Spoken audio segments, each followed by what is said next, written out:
तत्पुरुषाय विद्महे महादेवाय धीमहि तन्नो रुद्रः प्रचोदयात्। बाबा धवळेश्वराय नमो नमः।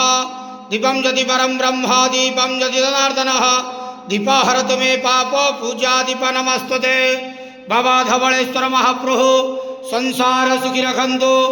आज शुभ गुरुवार रे समस्त श्रद्धालु भक्त मान को आशीर्वाद करंतु, मनस्कामना पूर्ण करंतु, कर्म क्षेत्र उन्नति करंतु, ग्रहरिष्ट मान खंडन करंतु, जगतर मंगल करंतु, विश्वर कल्याण करंतु, आपण नाम प्रकाश करंतु, सेवकर डाक श्रवण करंतु, समस्त गुआवसा भक्त मानकर मनस्कामना पूर्ण करंतु। बाबा धवळेश्वराय नमो नमः। संसार सुखी रखंतु आनंद केवार। हरि बोलो।